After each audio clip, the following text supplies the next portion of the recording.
Good afternoon. David Johnson, the manager of Sports Parks and People Foundation. And this is the third in our series of panel discussions. I'm very, very excited this afternoon about our panel discussion because it's about women in sports. So I'm really pleased to have with me today a number of women that I have the pleasure and honor of working with and providing youth sports programming here at Parks and People. So I'm just going to let you all go ahead and introduce yourselves. So we'll start with Jean. Hi, everybody. I'm Jean. I work at the Parks and People Foundation, assisting David with the after-school sports program, and I'm also a certified Up to Us coach. So I also help assist different Baltimore City schools with their sports leagues within the Parks and People program. Thank you. Thanks. Ebony.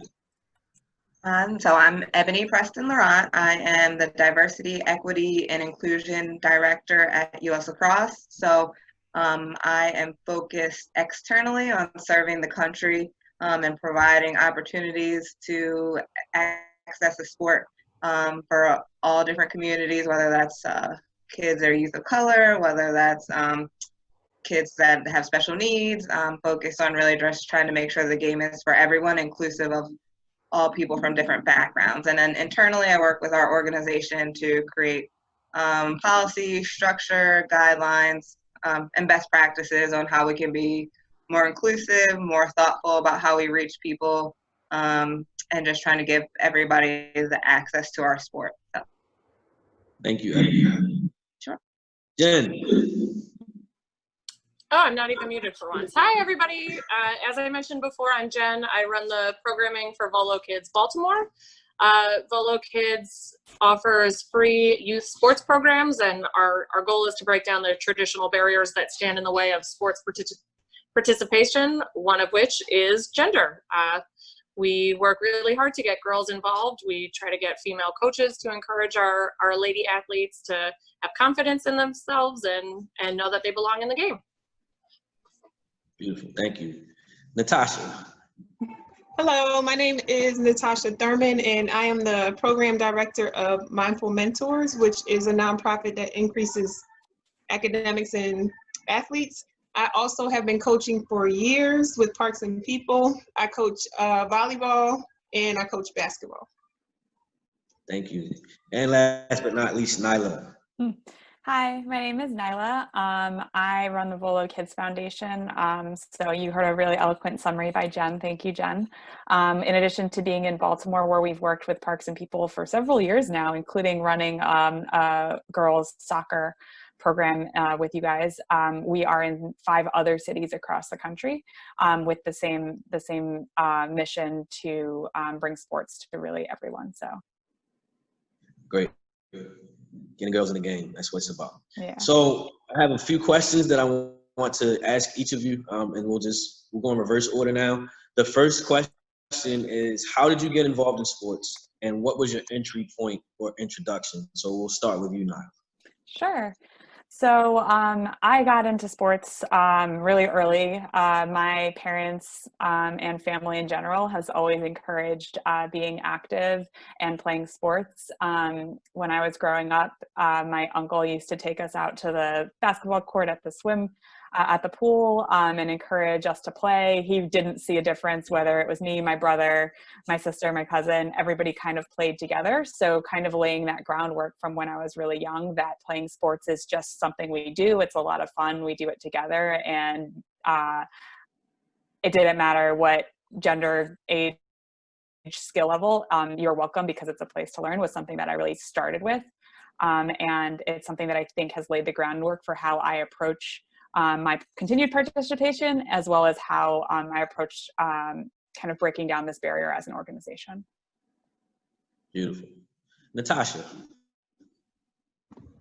Okay, so I started sports because of my father. My father was into sports, so my brother and I, we were just raised playing sports, and I have tried so many different activities, and my dad taught us a lesson which I'll never forget, which I kind of try to pass on because I teach also to the children that I teach, but you never know what you're good at if you don't try it or try something. So I've done gymnastics as a child, cheerleading, basketball, soccer, softball. I mean, my parents just put us in everything.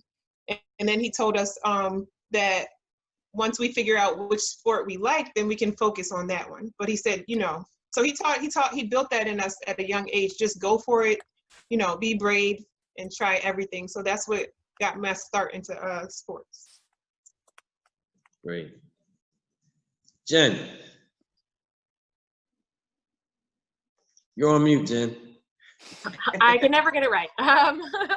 I got into team sports really heavily starting in middle school. I went to a school, luckily enough, that recognized the importance of physical activity, and we had gym and sports daily, which is insane now to even think about. I've always been really competitive, and it gave me the outlet that I needed to channel that energy. And it was an all-girls school too, so it didn't even dawn on me at that age that female participation in sports was a thing, because that seemed like the standard to me. So it was really cool and really shaped a lot of how I look at life now, always being on a team full of women playing sports. Great. Thanks, Jen. Ebony. Mm-hmm. So my dad is a sports columnist here locally. So I was fortunate enough to be immersed in a family that's pretty sports centric, and my mom's an avid sports fan. So it's been something that's been a part of my experience for as long as I can remember. And I think because my dad covered a lot of different events like the Olympics and different things, you know, he does the Ravens and all different types of sports. I was able to try a lot of sports and figure out what was best for me. And more specifically, I think there's a stigma that's associated with Black women that we are usually only playing traditional sports like basketball or football, or basketball or track and field. So we are limited oftentimes into what we're actually exposed to. But fortunately, I think because my dad was exposed to a lot of different sports, he really encouraged me to try a lot of different things and more non-traditional sports as well. So hence why I'm involved and invested in lacrosse, but also, you know, swimming. And, you know, he really just said, figure out what your niche is and just try a lot of different things. So that's kind of been my pathway into the sports world and why I've continued to be a part of it. And it's my career now. Jean. Well, I've always been very active. I find running around, riding my bicycle, swimming to be a great, it's my happy place. And even in elementary, middle school, we would play with each other, whether we were boy or girl. And I found that I could keep up with the boys, that I could run with the boys.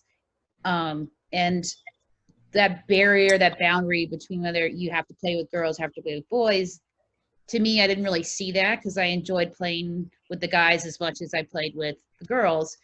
And middle school, I started playing more organized sports. Like I was always a really big swimmer, cyclist, runner.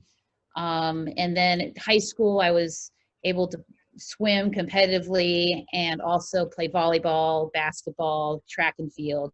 I just like trying it all. And I got so much joy out of it. And ups and downs in my life, sports was always a great rock for me. So I really wanted to be in a field and a career where I could share that, because I really think sports is a great opportunity for everyone to have a really fulfilling life. So that was my introduction. I've always been a sports person. Great. And so we'll just go in reverse order. Again, I heard a few of you speak to this already, but Jean, and this is for everyone as well, who were your biggest influences? Well, my family's very active. My uncle did triathlons, he did climbing, he did running races, cycling. But I have to say probably my biggest influence was my mother. She was a triathlete and a marathon runner when I was younger. And she would come back from her runs, and I'm about 5 years old or 6. She'd be stretching out, her calf muscles, something, leaning against our house. And I'd be so eager to go over there and stretch with her. And I would be like, how much did you run, mommy? And she's like, oh, I just did 10 miles. And there's a great picture of us together, stretching together. So I think I have to say it's my mother. And then when I did my organized sports in middle school and high school, she came to every game. She was very encouraging. She even was encouraging me to be more aggressive when maybe it wasn't appropriate, but she really wanted me to play as hard as I could and do the best I could. So she's always been very encouraging with sports with me. Great. So I'm very, very lucky. What about you, Ebony? So besides my parents, and I think I've had a lot of great coaches, specifically too in the youth and fundamental years. I had some great coaches that established a great foundation in me. I would say professionally, I've always been an avid fan of Serena Williams. I think we have that connection of being in a non-traditional sport, and I've never been the skinniest kid too, so I love that she had a body on her and that she could dominate, and that was part of why people respected her. She just kind of changed the whole tennis landscape for a lot of people. And I also loved the 90s women's soccer team.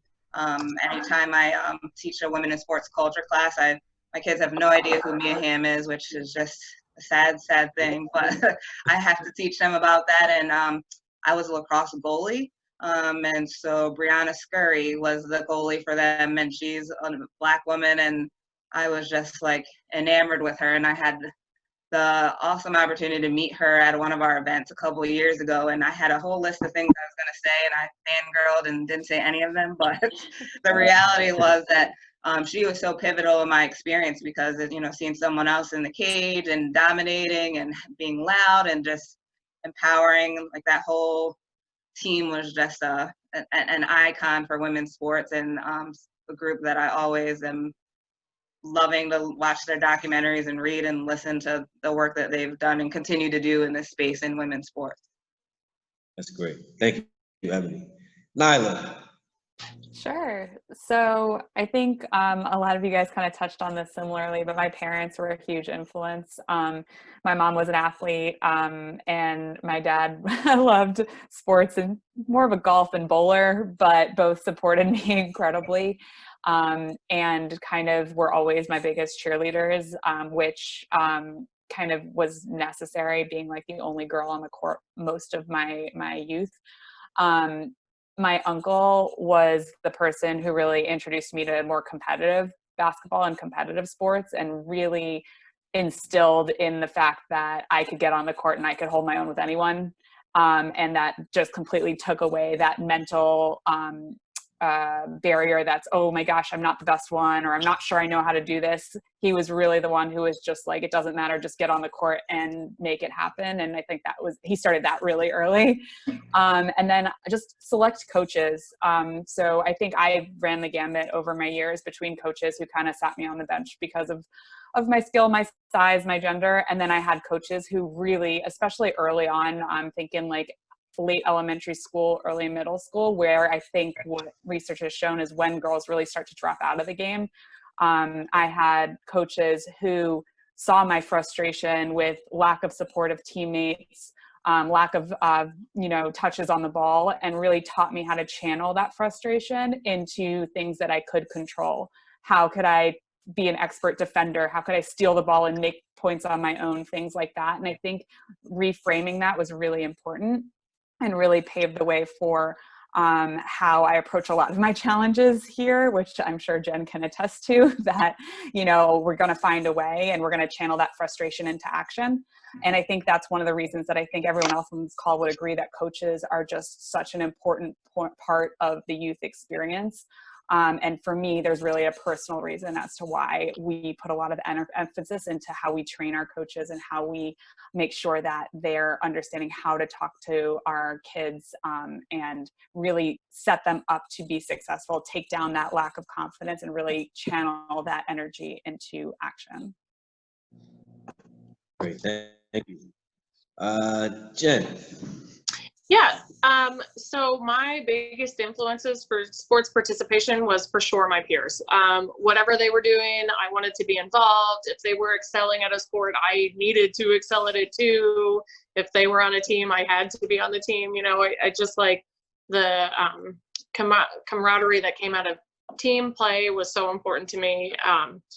And I think to translate that to today, we as female athletes and as coaches have a responsibility to encourage other females to participate and get involved and push themselves to whatever level they can achieve at, not just settle for, you know, this is a guy's sport, I can't play it, or I'm not doing sports, I'm a girl. We got to push each other and build each other up and make each other feel safe and welcome on a sports field.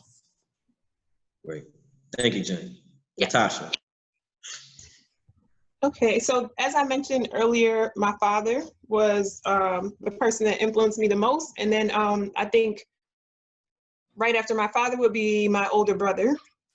So they were like really big into sports, and it inspired me to do the same. I watched my brother like excel in high school, play a lot of sports. I watched him go to Howard University and break all these records, and then he went on to the NFL. So I watched my brother excel, and I just watched him, you know, grab the dream. That's how I felt, and I wanted to follow suit. We went on our own paths, but both of them were the biggest inspiration in my life. Nice, thank you. So this is for everyone again, and I'll just start with you, Natasha, and just go in reverse order again. Did you face any hurdles or obstacles when participating? And I think some of you have answered this somewhat. If you did, what were those obstacles and how were you able to overcome? The only obstacle I can really remember dealing with was in high school. I kind of got a little distracted, and I didn't focus on basketball like everybody else wanted me to. So my height, I'm 5'11", so the expectation was you need to play basketball. And so right. The worst expectation. Yeah, so it's like you need to play basketball. So I kind of played because of what other people wanted. And I started, so I played earlier, but then I started basketball I jumped into it my sophomore year of high school. And then you had all these other people that had been playing for years. So that was tough for me to jump in sophomore year of high school. The only advantage I really had was that I was really athletic. So I had to learn the game on that level as a sophomore in high school. And that was really difficult for me. I did get bumped up to varsity my junior year, but it was just a challenge to come in and start sports so late in the game. And I noticed that with the kids that I coach, a lot of them are not being exposed to these opportunities to play. That's why I'm glad Parks and Peoples you guys offer what you do, because I feel like they need to start early, you know, so that they'll be ready. So that's my whole philosophy, David, you know, that prepare them for the next level if they do decide to go on and play. So that was the biggest hurdle for me. I did overcome it, but it was just so hard to try to live up to others' expectations. Got to live up to your own. There you go. Jen. Wait, are you still muted, Jen? Yeah, I'm sorry. Are we moving on to the next question? Yeah, so did you face hurdles or obstacles? Oh, cool. Okay. So what were they? Yeah. So as a child, when I was growing up, no. Again, I think partially because I went to an all-girls school, I didn't acknowledge or ever kind of feel like I didn't belong playing in the same sports that guys were playing, because I was surrounded by girls who were young women that were also playing sports. But now that I'm an adult and I don't have that kind of safe space to play, definitely. I primarily play football, and which is obviously a sport traditionally played by men. And I think a lot of people, including my own family, find that frivolous. Women on the field just kind of running around, you know, I don't think they fully understand that women can participate in a sport and be a strong athlete and excel. The obstacle will be to get to the point where we don't have, as women, we don't have to prove that we belong on the field, and we don't have to hear the sentence that I hear all the time when I play a co-ed football sport that, well, she can play because she knows what she's doing, but I don't know about these other girls. I think that if women are given access to sports at an early age and from the get-go, the playing field's going to be level, biases won't exist, and I won't have to hear that sentence again. And everybody acknowledges that the playing field is level. That's a great point. Get them started early, and that way, some of those biases that you all have experienced, these young people won't have to go through those things. Yeah, which I think is definitely what it sounds like everybody's trying to do with their organizations, which I think is awesome. I know we try to do it at Volo Kids with our coaches and with how we try to build our young athletes up. That's great. Thank you. Ebony. So I think I would say, and I talked a little bit about this earlier, is just, as you're being exposed to different sports, and you're picking what your focus will be and where you really want to thrive, walking into a sport like lacrosse, there are not a lot of people that look like you in the sport. Oftentimes you're the only one, and there's a limited representation. I don't necessarily consider it a barrier, but I also think it's something that limits your ability to think broadly about where you fit in this sport. And even as I graduated and played through college and got into coaching, you still are in a space where you're the only one, or one of few, and you're trying to navigate a sport that doesn't optically give you comfort, and another opportunity might be more fulfilling, that's more diverse.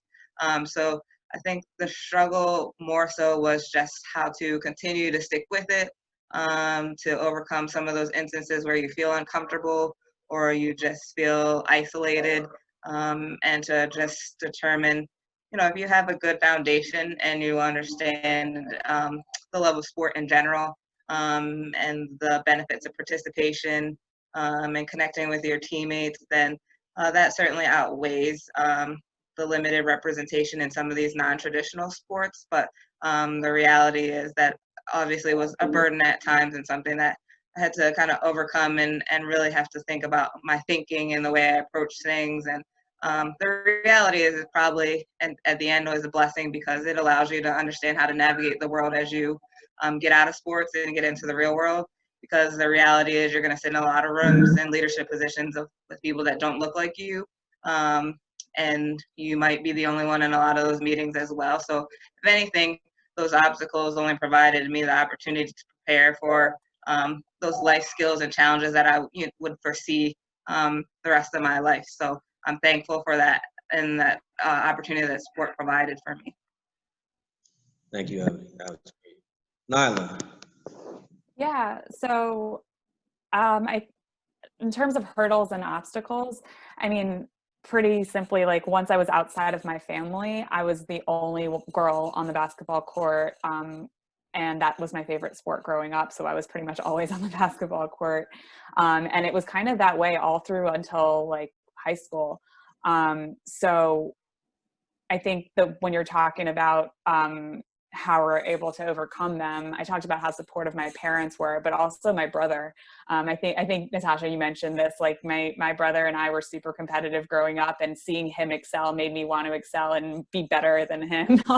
But he was always super supportive when we played together. And he was a boy or a guy that wouldn't let up. So you try playing with other guys and they're just kind of like, oh, I don't want to get schooled, so I'm never gonna actually play defense, because if I try too hard and she beats me, it's embarrassing. But I can't, if you reject her, it's like a lose-lose for them. He wasn't gonna let me have that. So having somebody that I could count on to push me was also really important.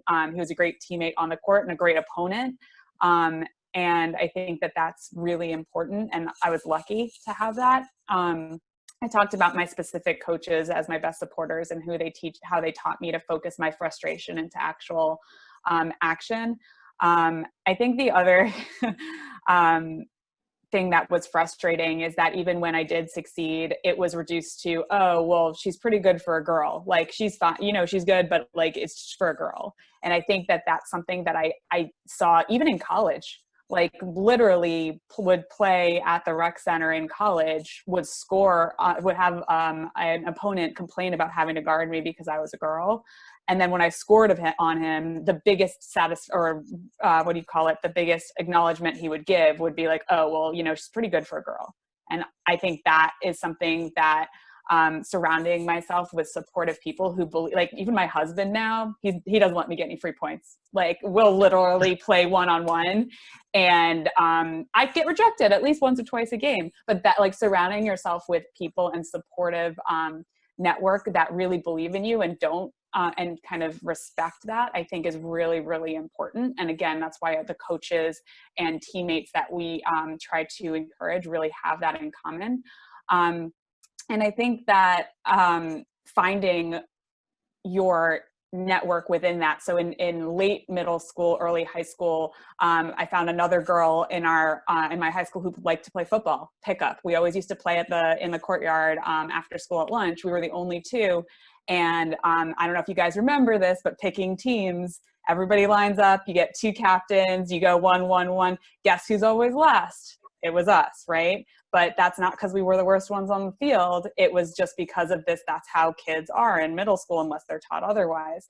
So we made this whole big thing about one day just deciding we were the team captains, and we reversed ordered it. We picked the people who don't normally get picked first. We picked them first, and we made the quote unquote all-stars last. And we made this whole big public thing about arguing, oh no, he has to be on your team because he doesn't do this well. And it was really petty at the time.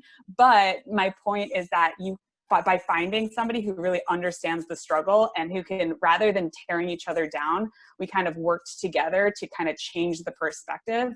And I really do feel like that made a difference for the rest of the year. And the reason why I think that it's important to mention really petty things like that is because, like Ebony touched on, like, this doesn't stop in sports. This happens in the boardroom, and being able to handle those situations on the field prepared me, or at least I feel that it prepared me to handle those situations in the boardroom, in the executive office, on things like that. And that's something that I want to perpetuate for the next generation of children. Yeah, I think you're a great example of that. Decentering maleness sometimes is a tough thing to do, and it's important that we do it. We live in a very male-centric society, unfortunately, and women are just as capable and as knowledgeable as men are. And the sooner most men that don't realize that do, the better the world will be. Jean, same question. So when I was younger, I did a lot of just different sports that weren't necessarily organized. Like when I was elementary, I'd run a lot, I'd ride my bike, I'd swim.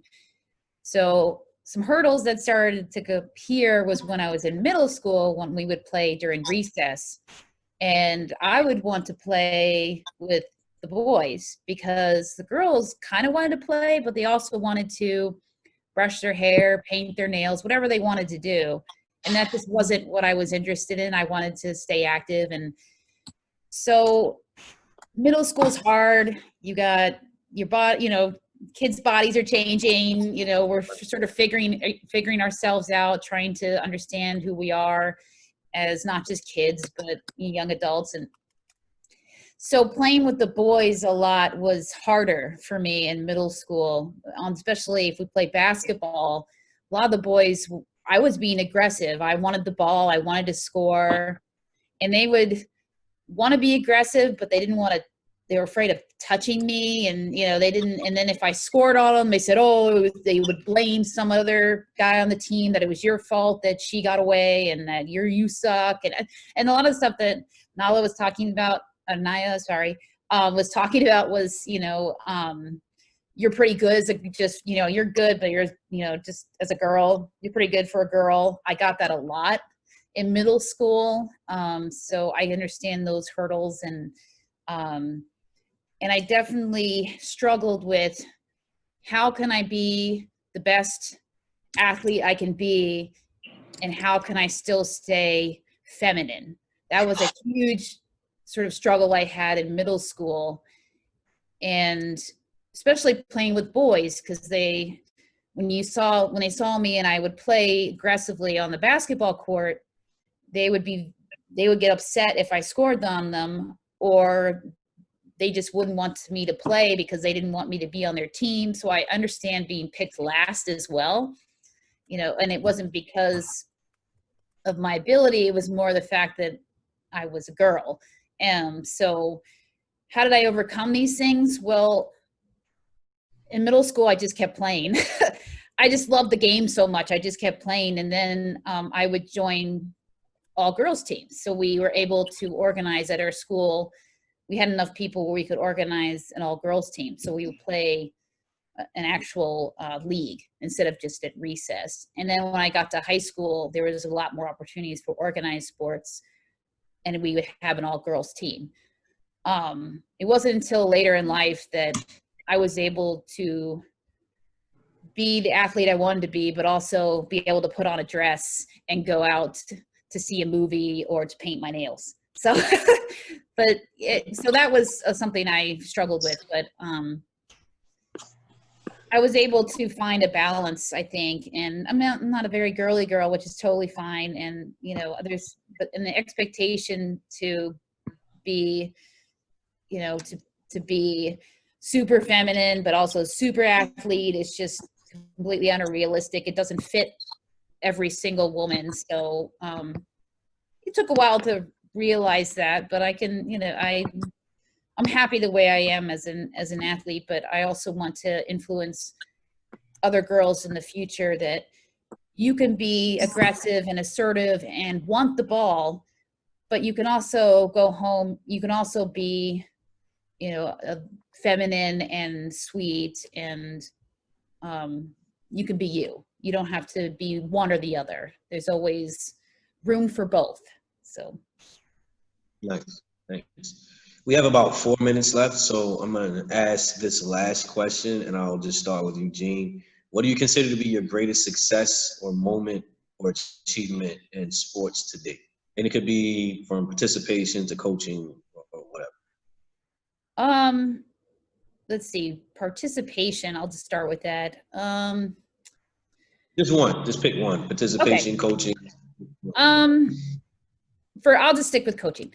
One of my great successes actually with coaching is actually working with the Parks and People Foundation and working with, would be with Armstead Gardens doing volleyball, and then also working with Windsor Hill with volleyball, and really working with these girls and showing them how to create a community and a team, and how important it is to rely on each other, and how great sports can be to create everlasting friendships and confidence, and sort of breaking the stereotype that that I could be a mentor or someone that they can trust in their life with sports and with being an athlete. Because I consider my work at Parks and People Foundation and with Up to Us incredibly valuable. And I've learned a lot from the girls that I've worked with, and hopefully they've learned some things from me. And I really like doing work in sports where we can mutually learn from each other. So. Natasha. I would say one of my biggest accomplishments is, so I never played volleyball. David, I never played volleyball ever. And I started coaching with Parks and People. And one of the biggest accomplishments is taking my team over the years, making them better, winning multiple championships, being undefeated. And now my girls are playing next level high school and college. So learning the sport and teaching it to them. Great. Thanks, Natasha. Ebony. So I guess I would say my work now is my greatest kind of blessing in sport, is to be able to continue to give back to the sport, give back to women who are playing the game, and just be able to do that for a full-time job every day is something that I feel accomplished with and thankful for.